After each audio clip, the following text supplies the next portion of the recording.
Hai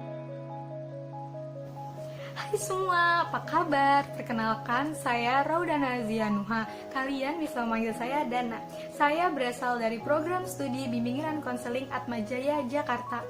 Nah, pada kesempatan kali ini, saya akan melakukan bimbingan terkait bagaimana sih memantapkan diri kalian dalam merealisasikan keputusan karir yang sudah kalian buat. Nah, pada bimbingan kali ini, kita akan melaksanakan 3 tahap inti. Yang pertama, kalian akan saya jelaskan tentang materi reality terapi dalam konseling karir.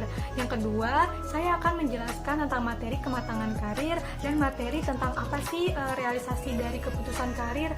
Dan yang ketiga, saya akan memberikan tips and trick buat kalian bagaimana sih memantapkan diri kalian dalam merealisasikan keputusan karir melalui konsep 3R. Langsung saja, saya akan menjelaskan tentang reality terapi dalam konseling karir. Nah, reality terapi ini memiliki filosofi bahwa manusia itu dipandang mampu bertanggung jawab terhadap kehidupannya melalui kemampuan yang mereka miliki saat ini. Nah, dalam konseling karir, individu ini diharapkan dapat bertanggung jawab terhadap keputusan karir yang sudah mereka buat dan melaksanakannya sesuai dengan kemampuan yang mereka miliki. Selanjutnya, saya akan menjelaskan tentang kematangan karir. Menurut Donald S. Zappert, ada beberapa aspek yang mempengaruhi kematangan karir seseorang. Yang pertama itu ada perencanaan karir. Perencanaan karir yang dimaksud adalah aktivitas individu dalam mencari informasi terkait karirnya dan mengukur seberapa besar keterlibatan individu dalam proses tersebut. Yang kedua, ada eksplorasi karir. Nah, eksplorasi karir di sini adalah individu mencari terkait karir yang akan mereka pilih melalui guru, teman, guru BK, sahabat, dan lain-lain. Yang ketiga, ada proses pembuatan keputusan karir. Dalam proses ini melibatkan kemampuan individu untuk dapat mengambil keputusan karir yang akan mereka buat. Yang keempat, ada yang namanya pengetahuan tentang dunia kerja. Di sini individu mampu mengetahui hal-hal yang berkaitan dengan pekerjaannya, terus hal-hal yang membuat individu itu dapat berganti pekerjaan. Dan kemudian ada pengetahuan tentang kelompok pekerjaan. Di sini individu diharapkan dapat memilih satu dari sekian banyak pilihan karir yang nantinya mereka akan putuskan. Kemudian mereka dapat mengetahui syarat-syarat apa yang mendukung karir tersebut. Kemudian ada yang namanya realisasi keputusan karir. Nah, realisasi keputusan karir ini perbandingan antara kemampuan individu yang dimiliki dengan kemampuan yang dituntut oleh perusahaan atau tempat di mana mereka akan menjalankan karirnya. Selanjutnya saya akan menjelaskan tentang apa sih pengertian dari realisasi keputusan karir. Nah, realisasi keputusan karir ini bagaimana individu itu menyadari bahwa kemampuan yang mereka miliki, minat dan bakat sudah sesuai dengan kemampuan yang diharapkan oleh perusahaan atau tempat mereka menjalankan karir. Di sini diharapkan individu itu mampu melihat faktor-faktor yang mendukung dan menghambat mereka dalam merealisasikan keputusan karir, sehingga individu itu dapat mengambil manfaat dari keputusan karir yang sudah mereka pilih. Saya akan menjelaskan inti dari bimbingan kali ini, yaitu mengenai tips and trick bagaimana kalian dapat memantapkan diri kalian dalam merealisasikan keputusan karirnya. Nah, dalam merealisasikan keputusan karir ini, kalian bisa menerapkan konsep 3R dalam reality terapi. Nah, konsep 3R ini terdiri dari responsibility, reality, dan rights. Nah, responsibility ini individu diharapkan mampu memenuhi kebutuhannya tanpa harus merugikan orang lain. Nah, dalam merealisasikan keputusan karirnya, individu ini diharapkan memahami batasan-batasan tanggung jawab yang nantinya akan mereka selesaikan dalam menjalankan karirnya.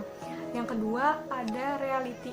Reality di sini, individu itu diharapkan memahami dan menyadari tantangan-tantangan yang akan mereka hadapi ketika mereka akan merealisasikan keputusan karirnya. Nah, yang ketiga ada rights. terkait di sini adalah norma-norma yang berlaku ketika nantinya kalian tuh merealisasikan keputusan karir kalian. Apa aja sih norma-norma yang berlaku ketika saya bekerja di perusahaan A, di perusahaan B? Pasti mereka memiliki norma-norma yang berbeda gitu. Nah, norma di sini tuh kalian bisa tentang kalian memahami bagaimana kondisi lingkungan tempat kalian bekerja. Nah, dari situ kalian bisa melihat norma-norma yang berlaku seperti apa. Nah, sebelum masuk ke konsep 3R itu, kalian dapat menganalisa kemampuan, bakat, minat kalian melalui WDP. WDP di sini tuh sebenarnya media untuk menyalurkan kemampuan bakat dan minat kalian sebelum melaksanakan keputusan karir kalian. Dalam WDP ini terdiri dari wants, do, planning, and evaluation. Nah, wants di sini kalian dapat menuliskan keinginan kalian itu sebenarnya seperti apa dalam merealisasikan keputusan karir ini. Nah, yang kedua ada do. Do di sini apa sih yang udah kalian lakukan untuk dapat memantapkan diri kalian dalam merealisasikan keputusan karir. Nah, yang ketiga ada evaluation.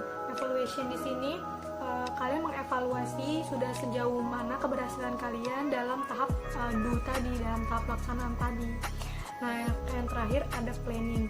Kalian dapat merencanakan tindak lanjut dari tahap evaluasi yang sudah kalian buat. Kalian nantinya apa sih yang pengen kalian lakukan? Nah, kita sudah masuk ke tahap akhir.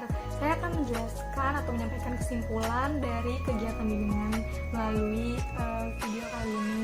Pertama, kita sudah dapat mengetahui tips and trick atau kalian sudah mendapatkan gambaran terkait cara kalian dalam memantapkan realisasi keputusan karir melalui konsep 3R yang sudah saya sampaikan. Kemudian kalian dapat menyalurkan kemampuan, bakat, dan minat kalian dalam menganalisa WDEP atau teknik dalam reality terapi ini. Nah, diharapkan melalui konsep 3R ini kalian sudah mendapatkan gambaran terkait realisasi keputusan karir yang sudah kalian buat. Apa sih tantangannya, tanggung jawabnya, terus cara-cara kalian supaya kalian tuh dapat menghindari kalian dalam merugikan orang lain. Terus norma-norma yang berlaku dalam pekerjaan atau perusahaan yang akan kalian tuju. Nah, terima kasih waktunya kalian sudah berkesempatan menonton video kakak kali ini. Semoga kalian mendapatkan insight dari video ini, terus kalian dapat menerapkan konsep 3 yang sudah saya sampaikan. Terima kasih.